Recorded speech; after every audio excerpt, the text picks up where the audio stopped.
There was a moment in that press conference that most people let slide right past them.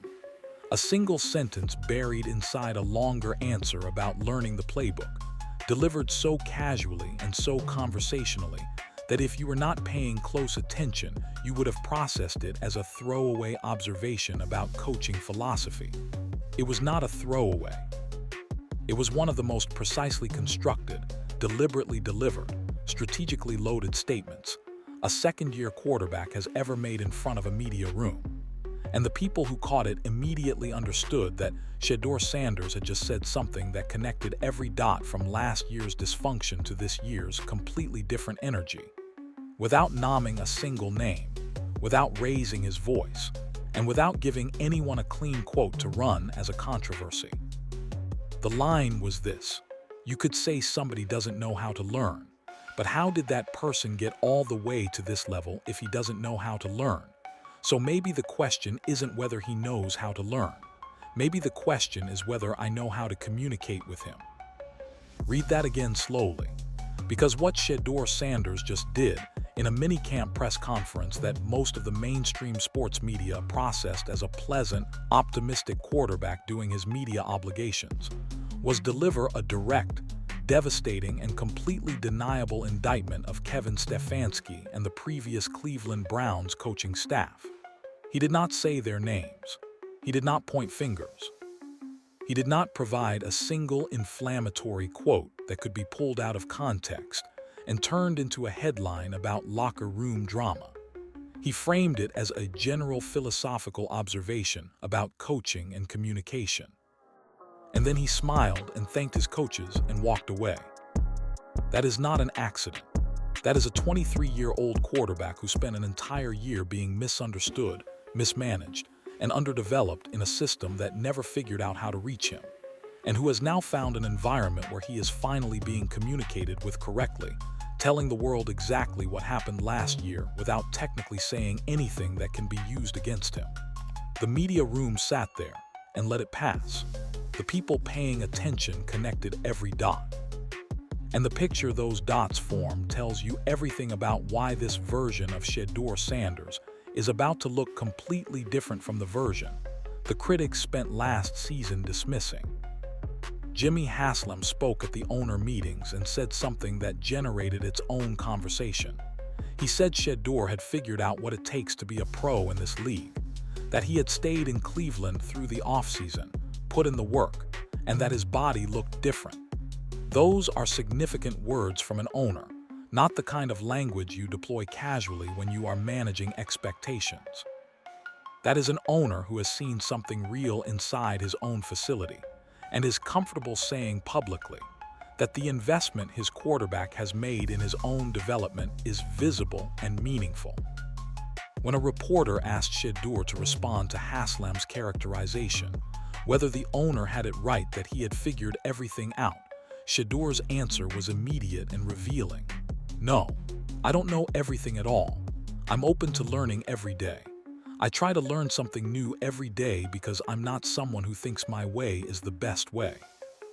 That response does two things simultaneously. On the surface, it is humility, a young player acknowledging that the journey is ongoing, that expertise is not a destination you arrive at after one off-season of hard work, that the process of becoming the quarterback he wants to be is a daily commitment rather than a box to check. That humility is genuine. You can hear it in the specificity of how he describes his approach, learning different points of view, absorbing different perspectives, approaching life with a renewed mindset about how he views everything. But underneath the humility is something that has not changed and was never going to change. The confidence in who he is as a person, in his own identity, in his own ability to evaluate himself without requiring external validation, that is completely intact. He is not a different person. He is not someone who was broken by last year and rebuilt from scratch. He is someone who took what last year gave him, extracted the useful parts, discarded the noise, and showed up to minicamp as a more refined, more focused, more prepared version of the same fundamental person who has always known exactly who he is. The body looking different is the visible manifestation of a decision Shedeur made about what professional preparation actually requires. Monken told him directly, "If you want to be the best quarterback you can be, you have to do that on a daily regimen, on daily time." And something clicked. Not because the advice was revolutionary, but because it came from a coach who had already established the kind of relationship that makes the advice land differently than it would from a stranger. When you trust the person speaking, the words carry weight they would not carry otherwise. Shedeur heard it, believed it, and started doing it. Every day. In Cleveland. In his own house. Building towards something that the people who watched him at minicamp apparently noticed immediately. Now let's go back to that coaching communication line, because it deserves more than a passing mention. It deserves the full examination that reveals just how much information Shedeur packed into a single, seemingly casual observation. The context was a question about learning the playbook, a standard minicamp question that quarterbacks answer with standard minicamp answers about the learning curve and the new terminology and the process of absorbing a new system. Shedeur gave that standard answer, and then, almost as an aside, introduced a philosophical reframe that was anything but standard. His point was simple on the surface. If a player has made it to the NFL level, you cannot reasonably conclude that he does not know how to learn. The evidence of his journey contradicts that conclusion. So if a coach is struggling to get information across to a player who has demonstrated the ability to learn throughout his entire career, the more productive question is not what is wrong with the player. The more productive question is what is wrong with the communication. Now apply that framework to last year's Cleveland Browns. Apply it to a rookie quarterback who by every account inside that facility was present, was working, was asking questions, was taking the preparation seriously, and who was still being described publicly in terms that suggested limitations in his learning or his readiness or his ability to process what the coaching staff was trying to install. Apply it to a coaching staff that spent an entire season unable to fully unlock what their quarterback was capable of, unable to build the kind of relationship that allows a young player to operate without hesitation, unable to create the environment where the talent they had in front of them could actually perform at its ceiling. Shedeur did not say Kevin Stefanski was a bad coach. He did not say the previous staff failed him. He did not say anything that a reasonable person could point to as a direct accusation. What he did was introduce a framework, a way of thinking about the coach-player relationship that makes it impossible not to apply to his own specific situation once you understand the context. And then he walked away and let the framework do the work for him. That is sophisticated. That is the kind of media intelligence that you do not typically see from players at his experience level. That is a 23-year-old who has been in front of cameras his entire life, who has watched his father navigate the media with precision and intentionality for decades, who understands that the most powerful statements are the ones that cannot be directly disputed, because they are technically about something other than what they are actually about. The previous coaching staff's inability to communicate with Shedeur Sanders in a way that unlocked his potential is not a secret. It was visible in the results. It was apparent in the dynamic that developed over the course of the season.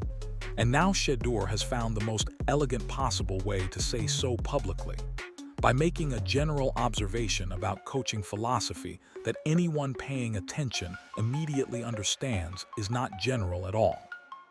The contrast between what Shedeur described about his relationship with Todd Monken and what last year's environment apparently felt like is the most important context for understanding why the people inside that Cleveland facility are so genuinely optimistic about what this season looks like.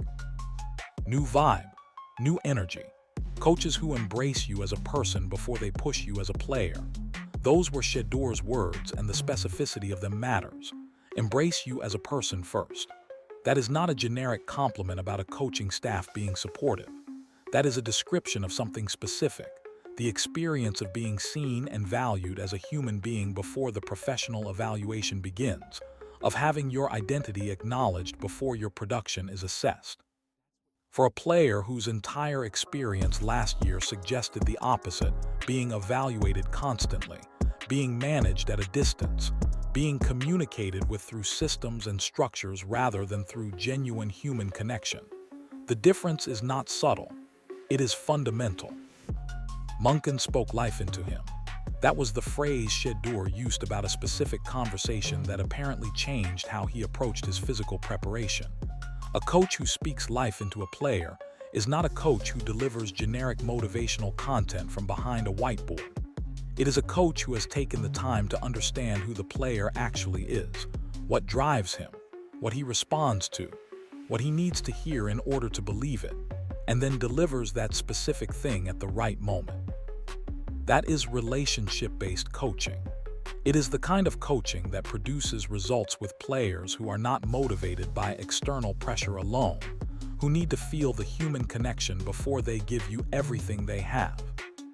Shedeur said directly that he is a relationship-based person who takes relationships extremely seriously. He was not offering that as biographical color. He was explaining the operating system that drives his best performance, and implicitly explaining why an environment that did not prioritize relationship building with him produced the results that last year produced. You cannot get the best version of Shedeur Sanders by managing him through systems and protocols. You get the best version by connecting with him as a person first, and then letting the professional standards follow naturally from that foundation. Munkin figured that out. The previous staff apparently never did. The request Shedeur made to the Cleveland media in the same press conference was striking in its directness. He asked them to bring a new vibe, new energy. He told them the team needs winning energy and cannot afford too much negativity. He connected it to something deeper, the idea that the negativity around a franchise affects not just the players but their families, their kids, the community that surrounds them. He was not asking for positive coverage regardless of results. He was asking for the kind of energy that gives a team a real chance to become what it is trying to become. Because organizations do not win in environments of sustained collective pessimism, and Cleveland's media landscape has been exactly that for longer than most people want to acknowledge. The quarterback room description Shedeur provided was one of the most genuinely surprising elements of the entire press conference. Not because of what he said, but because of what the absence of tension in his description reveals about how completely the dynamic inside that facility has changed. Nobody feels any type of way toward each other. Everyone is focused on what they have to do as individuals to get better. That is the description of a quarterback room operating the way quarterback rooms are supposed to operate, where competition exists as a tool for individual improvement rather than as a source of division and resentment.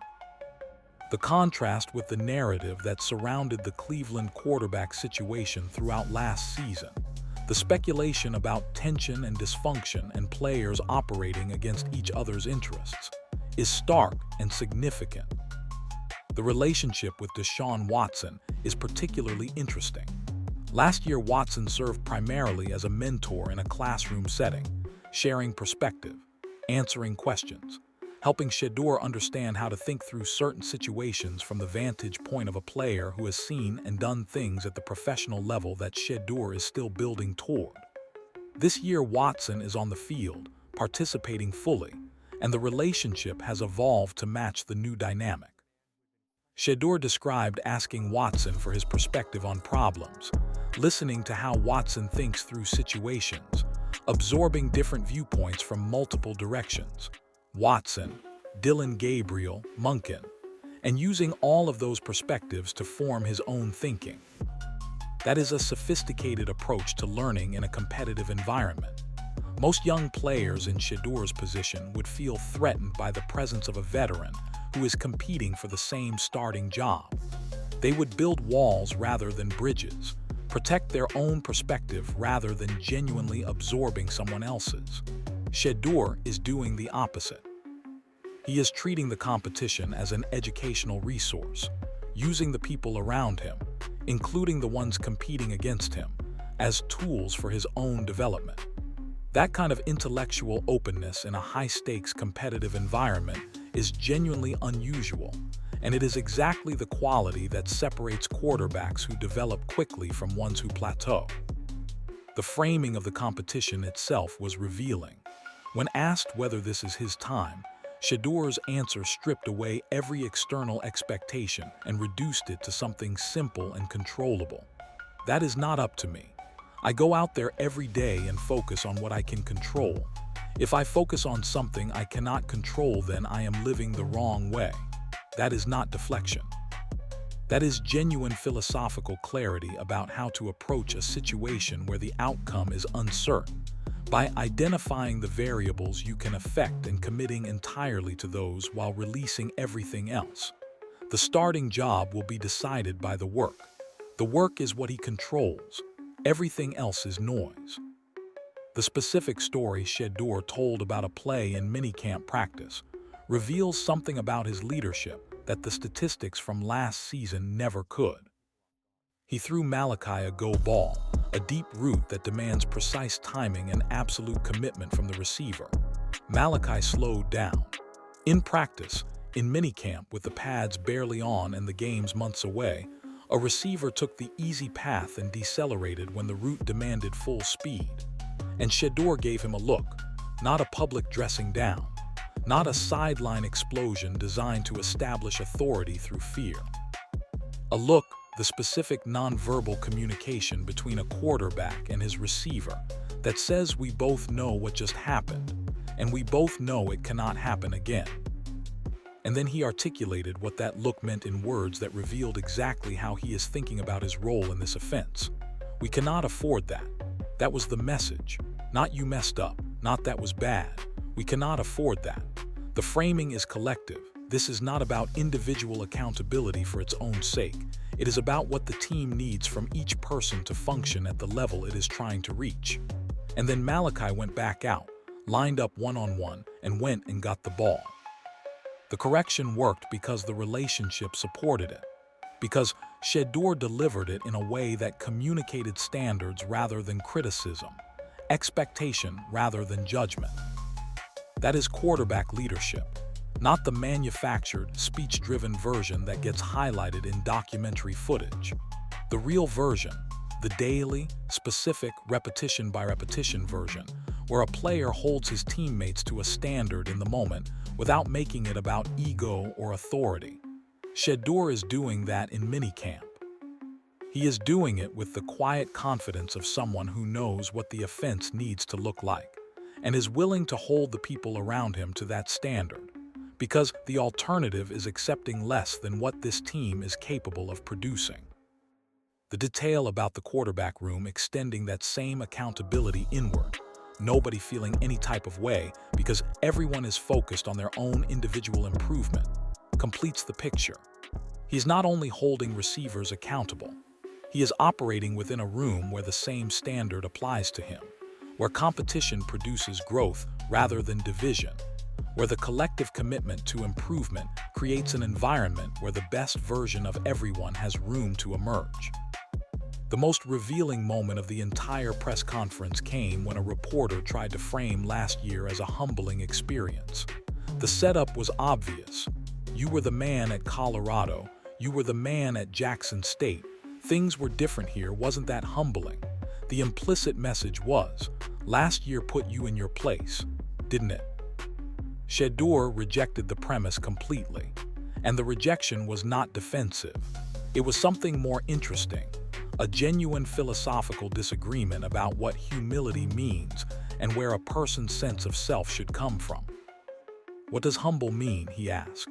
Not rhetorically, actually asking, because the word was being used to suggest that last year's challenges should have diminished something inside him, reduced his confidence, recalibrated his self-assessment downward, made him smaller in some way that the reporter apparently found appropriate given the circumstances. And Shedeur's response made clear that he does not operate that way. I was a man before I got here. I don't let nobody dictate how I feel about myself. If you allow that, that is wrong. I know who I am as a person, as an individual. The mental strength framing is important. He is not describing arrogance. He is describing the specific psychological quality that allows a player to absorb difficulty without being defined by it. The ability to go through a hard season, to face public skepticism and internal uncertainty, and an environment that was not fully aligned with your development, and to come out the other side with your fundamental identity intact. That is not the absence of humility. That is the presence of something more valuable, an unshakable internal reference point that external circumstances cannot reach. A player who lets last year's struggles define how he feels about himself is a player who will always be at the mercy of his most recent results.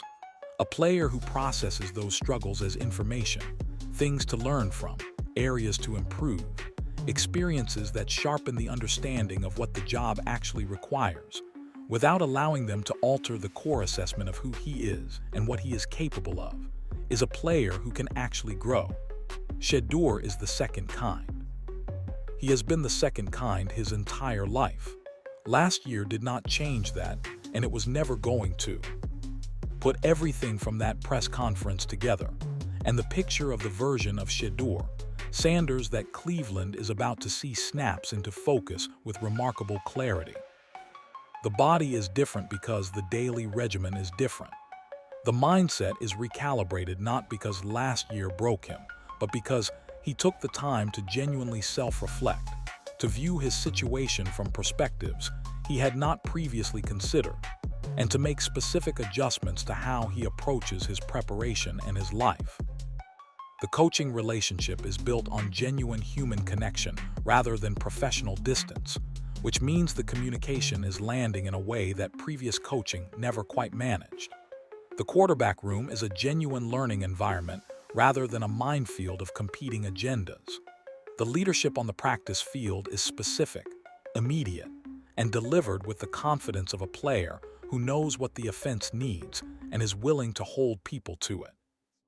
All of those variables changed simultaneously between last season and this minicamp.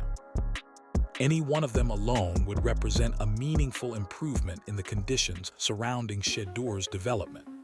Together, they represent a completely different operating environment for a player whose talent was never in serious question. Only the environment around him was. The jersey comment at the end of the press conference landed exactly right. He switched jersey numbers. He told the reporters to hold onto the number 12 jerseys from last year because they are going to be worth something when he is successful. It was delivered with the casual confidence of someone who has already decided how this story ends, not out of arrogance, but out of the specific self-knowledge that comes from a person who has looked at themselves honestly, identified what needed to change, made those changes with genuine commitment, and arrived at minicamp knowing that the work has been done. When a quarterback walks into a press conference and delivers a calculated indictment of his previous coaching staff without saying anything directly quotable, asks the media to bring better energy to their coverage of his team, tells a story about holding a receiver accountable in practice, rejects the premise that last year humbled him, and closes by telling everyone to hold onto his old jerseys because they are going to appreciate in value. That is not a quarterback managing expectations. That is a quarterback telling you exactly who he is and exactly what is coming. The version of Shedeur Sanders that last year's environment never quite unlocked is about to have a full season in a place where the coaches know how to communicate with him, where the quarterback room is a genuine development environment, where the scheme fits his natural processing speed and decision-making ability, and where the organizational commitment to his success is complete rather than conditional. The question the critics spent all of last season asking was whether Shedeur Sanders was the right answer for Cleveland.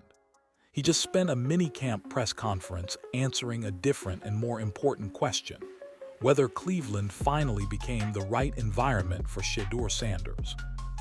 Based on everything he said and everything he deliberately chose not to say, the answer appears to be yes.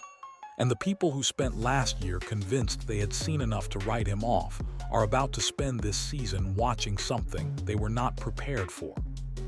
The jerseys, by the way, are already worth holding onto.